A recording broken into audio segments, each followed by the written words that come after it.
Amid the noisy clamor of summits and the dry formalities of trade meetings, a seemingly small story is quietly swelling into an undercurrent that could reshape the economic map of North America. It isn't the blast of gunfire nor the roar of tank engines, but the dry, sharp clash of softwood, a material that seems harmless, becoming the focal point of a war without smoke or bullets. And like a wooden plank gently pushed across the water, it has set off widening ripples, colliding with the shores of politics, diplomacy, and national interest. In February 2025, while many markets were still absorbed in talk of economic recovery and interest rate cuts, Donald Trump's administration suddenly unleashed a shock tariff, a 25% duty on softwood lumber imported from Canada. Stacked on top of existing anti-dumping and countervailing duties, the total burden soared to nearly 40%. That number wasn't just a few percentage points on a tariff chart. It was a direct strike at the trade lifeline of America's northern neighbor. Canada has long been the United States' largest supplier of softwood lumber, providing over 2/3 of imports. The abrupt tax hike was like erecting a new wall across a road where millions of cubic meters of lumber have quietly flowed each year. The U.S. justification sounded familiar: protecting the domestic sawmill industry. According to Washington, Canada's public forest harvesting system, with its low licensing fees, created an unfair competitive advantage, hurting American producers. But behind that technical argument lies another truth. Softwood lumber is not just about a few pines or spruces. It's a pillar of the U.S. housing construction industry, a sector tied to jobs, consumer price indexes, and the political stability of any administration. To touch softwood is to touch one of the most sensitive economic social links in the chain. What makes this tariff strike special isn't only its size and speed, but its context. U.S.-Canada relations have long been considered one of the most solid and dispute-free trade partnerships in the world. Yet in an instant, a decision from the White House put both sides on a collision course, raising the risk of a drawn-out chain of trade political clashes. And once the door to conflict swings open, there's no telling where it might lead. A swift settlement like in 2006, or a slow, grinding war that erodes mutual trust. From a single plank in a sawmill, the story has crossed the border from trade into the realm of power strategy. Because when Donald Trump signed this decision, he wasn't just speaking to lumber companies. He was sending a broader message. America first remains the guiding compass, and tariffs are not just an economic tool, but a political lever. And that is the spark from Washington, where Trump's tariff game has begun to blaze once more. For Donald Trump, tariffs have never been just a simple economic tool. From his very first term, he turned them into a kind of power lever, a double-edged blade that could both shield domestic businesses and force opponents to the negotiating table on his terms. In his second term, that America First mindset has not changed. If anything, it has grown sharper and more unyielding. The 25% tariff on Canadian softwood lumber in February 2025 is a perfect example. It doesn't just target the lumber sector. It strikes directly at the heart of the U.S. housing market, a sector highly sensitive to both prices and politics. Trump knows full well that softwood lumber is the primary material for building affordable homes in America. Even a small change in lumber prices can trigger major shifts in home prices, construction costs, and consumer sentiment. To hit softwood is to hit the heartbeat of the domestic economy. But to Trump, this is proof that he's willing to take the pain now to be stronger later, and also a message to voters that he's defending the jobs of sawmill workers in Oregon, Washington, and Alabama, states with strategically valuable votes. Washington's reasoning has been repeated time and again. Canada's public forest harvesting system, with its low licensing fees, creates an unfair competitive advantage over U.S. companies that must buy timber from private land or bid at auctions at much higher prices. By this argument, Canada is dumping lumber while America is merely restoring fairness. Yet behind the slogan of trade fairness lies a powerful network of lobbying. The U.S. Lumber Coalition, an alliance of American lumber producers, seized the moment to push the Trump administration into action, seeing it as a golden opportunity to reclaim market share from Canadian firms. The U.S. Department of Commerce, under Secretary Howard Lutnick, became the spearhead of this campaign, Lutnick not only announced the new tariffs, but declared unequivocally that the U.S. would not extend any negotiations beyond the August 1st, 2025 deadline. The message to Ottawa was clear: either concede or prepare for a prolonged tariff war. That hardline stance was evident not just in words, but in speed. The orders were signed and implemented almost immediately, leaving Canada with virtually no time to adjust. What's unique about Trump's tariff strategy is his knack for turning specific industries into political symbols. Steel, aluminum, automobiles, and now softwood lumber, all carefully chosen to maximize both economic impact and propaganda value. With lumber, Trump can tell Americans he's protecting domestic forests, safeguarding jobs, defending economic sovereignty, and at the same time applying pressure on Canada to accept Washington's preferred terms. But that strategy carries an inherent risk. When the opponent is also a close ally, a tariff strike doesn't just disrupt markets, it can undermine the strategic trust built over decades. The US and Canada are not only trade partners, they are neighbors sharing the world's longest border, NATO allies, and two economies interwoven through thousands of cross-border supply chains. A crack that begins with a softwood dispute could easily spread to other areas, from energy and agriculture to defense cooperation. In Trump's eyes, tariffs are the fire he lights to illuminate the negotiating table. From Canada's perspective, they may be sparks landing in the dry leaves of a carefully tended bilateral relationship. And as expected, the moment Washington's tariff hammer struck, the North shuddered. Ottawa was not only caught off guard by the speed and scale of the move, but also saw the clear political message behind it. From that initial shock, a chain reaction began, and Canada started readying its strongest cards. North of the border, news from Washington fell like a heavy stone into a still lake. Overnight, the dry figures in America's tariff decree became bold headlines across Canadian newspapers. From Ottawa to the lumber towns of British Columbia, Alberta, and Quebec, the first reaction was shock, quickly followed by anger. No one had imagined that a close trade partner, a NATO military ally, a neighbor sharing the world's longest border would act with such speed and force, leaving Canada almost no time to prepare. Prime Minister Mark Carney's government, accustomed to long, deliberate negotiations with calculated concessions, this time was forced to respond quickly and firmly. Carney, with years of experience as governor of both the Bank of England and the Bank of Canada, knew well that conceding too early meant losing long-term leverage. He stated bluntly, "Canada will not sign a bad deal just because of time pressure." The message was not only for Trump, but also to reassure thousands of lumber workers worried about their future. In closed-door meetings in Ottawa, possible countermeasures were laid out. One rarely mentioned but formidable weapon was financial power. Canadian pension funds hold more than $1 trillion in USDs in US assets, growing by an average of $100 billion each year. Even a symbolic adjustment in capital flows could send a strong signal to Wall Street and the White House. Alongside that, Canada considered more direct trade measures, such as imposing export quotas on lumber to the US, something they had steadfastly refused for decades out of fear of shackling themselves. But in this situation, every option was on the table. Domestic pressure was mounting. In British Columbia, where lumber is the economic lifeblood, companies warned that just a few months under tariffs, approaching 40%, would force widespread mill closures, costing thousands of jobs. In Alberta, towns dependent on logging and milling saw orders plummet and warehouses fill to the brim. Industry associations issued press releases almost daily, urging the government to respond in kind to protect livelihoods. Carney seized the moment to reinforce his image as a leader determined to defend national interests. He toured sawmills, spoke with workers, and emphasized that Canada's forest harvesting sovereignty is not up for negotiation. National media quickly amplified the message into a slogan, turning the trade dispute into a story of national unity. Yet elsewhere, big business began to worry about escalation. Canadian construction and furniture manufacturing rely heavily on the US market.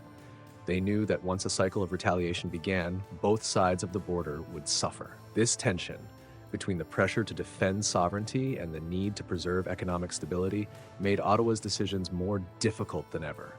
Still, Canada understood that a tariff war is not just about numbers. it's about psychology. If Washington believed Ottawa would quickly back down, they would lose bargaining power. So even while keeping diplomatic channels open, Carney and his team maintained a hard public stance. But as Canada braced itself with countermeasures, the shockwaves from Trump's decision began spilling beyond its borders. Ironically, one of the hardest hit places was the United States itself. The housing market, already struggling with high interest rates, now faced soaring material costs, threatening to slow the pace of economic recovery and affecting millions of homebuyers. And from here, the softwood story entered a new chapter, the shock spreading deep into American business and real estate markets. In the United States, what was meant to be a tariff aimed at straightening out the lumber market quickly sent shockwaves far beyond expectations. The first businesses to feel the blow were not small producers, but the country's lumber giants, the very companies one might expect to benefit when Canadian supply was choked off. Weyerhaeuser, America's largest lumber producer, reported its Q2 2025 profits plunging nearly 50% from $173 million to just $87 million, even though revenue remained steady. This drop reflected a bitter irony. When supply chains are disrupted, operating costs spike, and raw material prices swing wildly. Even the industry's big players can't escape the knock-on effects. The cause was not tariffs alone. The U.S. market was already under pressure from high interest rates, weakened housing demand, and large inventories carried over from earlier periods. The sudden jump in lumber prices by tens of percentage points put construction contractors in a bind. Some projects already underway had to pause to recalculate costs. Others postponed groundbreaking in hopes material prices would cool. But that hope dimmed as Washington held firm on its hardline stance, showing no sign of easing tariffs anytime soon. The impact of softwood hit the most sensitive sector of all: housing. According to estimates from the National Association of Home Builders, NAAHB, if tariffs remain in place through 2027, the cost of building an average home could rise by about $14,000. In an environment where mortgage rates are still high, that's enough to push hundreds of thousands of families out of affordability. NAHB warned that the housing affordability crisis could deepen, not only in already expensive coastal states, but spreading to the South and Midwest, traditionally seen as bastions of low-cost housing. Frustration wasn't limited to homebuyers. Businesses throughout the construction supply chain felt the squeeze. Furniture makers, flooring companies, even the rail freight industry were hit. Higher raw material costs meant extended delivery timelines, higher storage expenses, and most damaging of all, eroded market confidence. Some real estate investors froze large projects, shifting capital into more stable sectors, further sapping momentum from America's construction recovery. Trump and his advisors viewed this as a long game, framing short-term pain as the price for a big win in the future. But for businesses struggling day by day to keep workers employed and production running, that message did little to ease the strain. In closed-door meetings, many U.S. construction and lumber executives warned the White House that if Canada retaliated forcefully or successfully pivoted to other markets, the U.S. could lose its position as the primary importer. And when that happens, lumber prices might slip out of Washington's control entirely. In fact, that scenario was already beginning to take shape. As soon as the new tariffs took effect, Canadian lumber companies didn't sit still. They accelerated efforts to court new buyers in Europe and Asia, markets with booming construction demand and a willingness to pay well for a stable supply. Ports in Vancouver and Prince Rupert saw a surge in orders bound for Hamburg, Rotterdam, Tokyo, and Seoul. This meant the U.S. was no longer the default destination for Canadian softwood, and if the trend continues, Washington may face a stark new reality. When it needs lumber, it won't be able to so easily source it at favorable prices from its northern neighbor. And so, from the figures in a tariff decree, the balance of the softwood trade is shifting by the day. Canada, though caught off guard, is gradually finding a new rhythm, turning challenge into opportunity.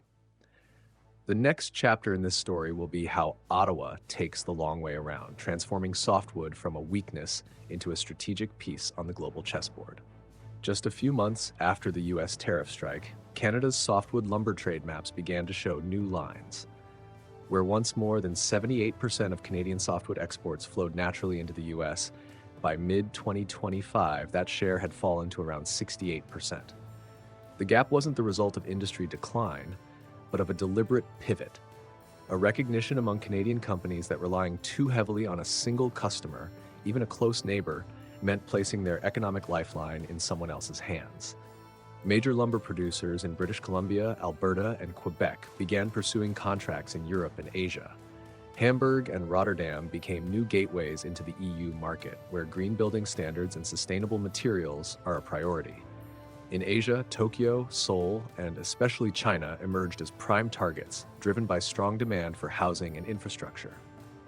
Shipping routes from the ports of Vancouver and Prince Rupert grew busier, even though sea freight costs and delivery times were far higher than trucking across the US border. Of course, expanding into new markets was no simple feat. Each region came with its own technical standards, safety regulations, and environmental requirements. To meet them, Canadian firms had to invest in lumber treatment technologies, upgrade production lines, and secure quality certifications. The upfront costs were substantial, but in return, softwood was gradually transformed from a commodity tied to the US market into a strategic card Canada could play at any negotiation table. This pivot carried political weight as well. By proving they could thrive without full dependence on the US, Canada sent Washington a clear message. Tariff pressure might hurt in the short term, but it wasn't enough to force Ottawa into an unfavorable deal. In fact, in some ways, Trump's tariff inadvertently spurred Canada's softwood industry into a full-scale restructuring, diversifying markets, raising product value, and reducing vulnerability to political shocks. Lost US market share was steadily replaced with overseas contracts, and once those new markets stabilized, they would form a durable shock absorber. That's why analysts in Ottawa dubbed the strategy the long way around, avoiding a head-on collision, yet still regaining leverage. Meanwhile, in the US, Canada's partial retreat from the market began leaving gaps that weren't easily filled. American builders were forced to rethink their supply lines, and the Trump administration faced a tough question. Without Canada, how could they meet domestic demand without pushing home prices and construction costs even higher? The answer to that question takes us into the next chapter, where Washington rolls out a string of self-reliance plans to replace imports from its northern neighbor. But between ambition and reality lies a wide gap, and America's road to self-sufficiency in softwood lumber would prove far rougher than its politicians imagined. After tightening tariffs on Canadian softwood, Washington knew it couldn't simply sit back and wait for the market to correct itself. A series of self-reliance plans was launched, aiming to cut dependence on cross-border supply and boost domestic output. The U.S. Department of Agriculture announced a plan to increase logging in federal forests by 25%, while easing certain provisions of the 2001 roadless rule, the regulation that protects untouched forest areas from development. On paper, it was a bold move, but once implementation began, a host of obstacles emerged. Environmental groups immediately filed lawsuits arguing that loosening logging restrictions would damage ecosystems, heighten wildfire risks, and run counter to climate commitments. Many Western states, home to most of the federal forests, also resisted, pointing out that expanded logging would require costly new infrastructure for roads, transport, and processing, at a time when local budgets were already stretched thin. Even if the legal hurdles could be cleared, reality remained stubborn. Timber from federal forests accounts for only a small fraction of total domestic supply. A 25% increase there would barely dent the gap left by Canada, and that's without factoring in the years needed for planning, bidding, and breaking ground on new projects. In practice, this meant the market would continue to face high price pressure for the foreseeable future, despite the government's self-reliance push. Rather than relying solely on domestic logging, U.S. lumber companies began pivoting toward production optimization. They invested heavily in automation and advanced lumber processing technology to raise output and reduce waste. Still, these investments would take time to yield results, while market demand remained a daily reality. An unexpected twist came with the reverse migration of Canadian companies. Major names like West Fraser and Canfor began buying or building plants directly on U.S. soil to sidestep tariffs, preserving market share while creating local jobs. In theory, this was a political win for Trump. He could claim his tariff policy had brought jobs home. But economically, it blurred the line between self-reliance and disguised imports, since the raw timber could still originate in Canada before being processed in America. Washington found itself in a dilemma. It wanted to protect its domestic lumber industry, but it couldn't fully close the trade door without triggering chain reactions in construction, real estate, and employment.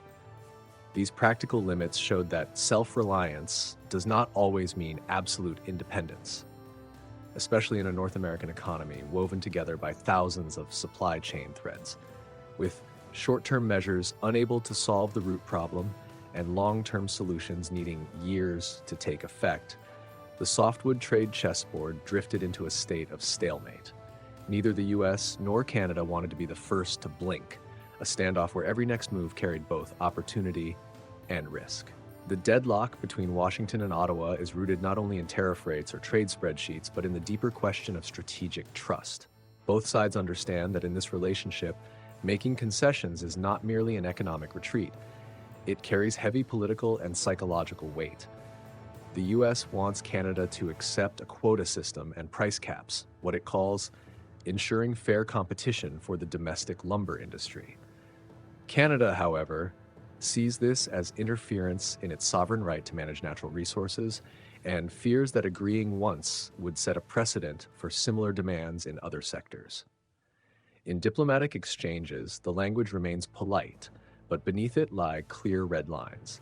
The US is prepared to prolong the standoff to increase pressure, while Canada is gearing up for a war of attrition, one in which time could work to its advantage if it succeeds in expanding markets beyond North America.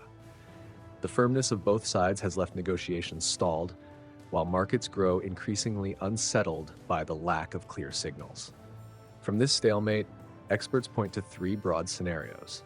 The first, and most desirable for business, is a deal similar to the 2006 agreement. Canada would accept export quotas on softwood to the US in exchange for lifting most tariffs.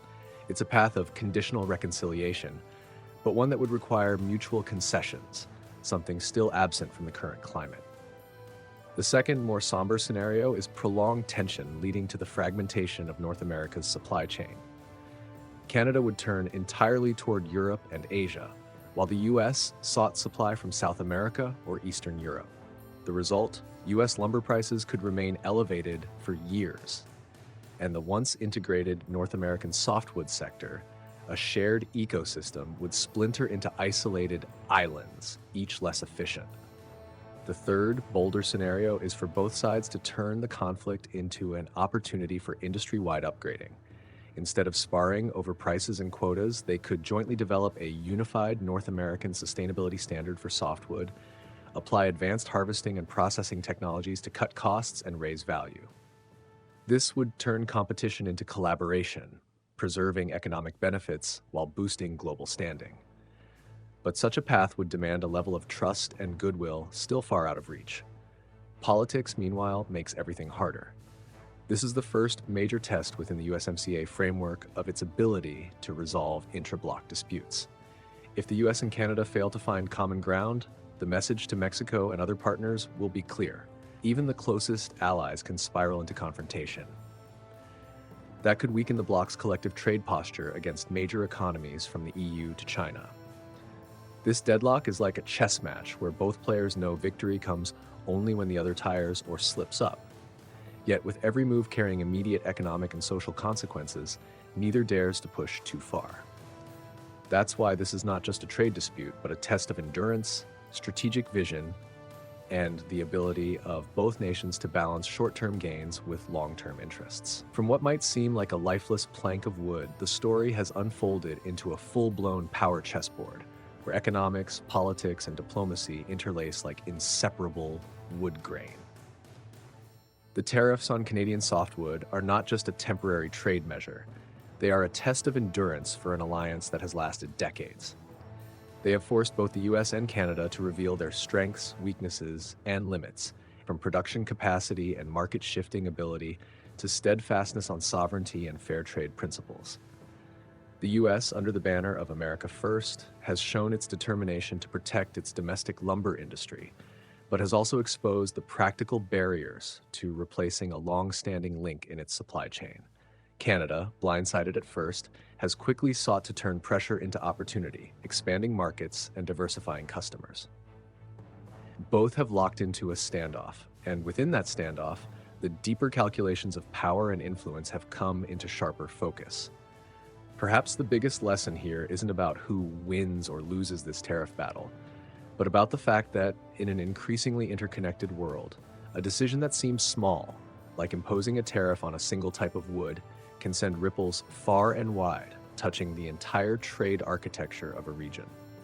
Sometimes, a victory in one skirmish can bring losses in the long game, if it erodes a partner's trust and leaves bridges of cooperation fragile.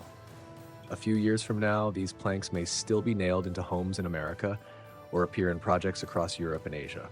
But one thing is certain: each beam now carries a story of competition, negotiation, and power, proof that economics and politics have never truly been separate. What do you think about the softwood lumber dispute between the US and Canada? Is it a shrewd strategic move or a risky gamble? Share your thoughts in the comments, and don't forget to subscribe for deeper analysis on the geopolitical and global trade stories still to come.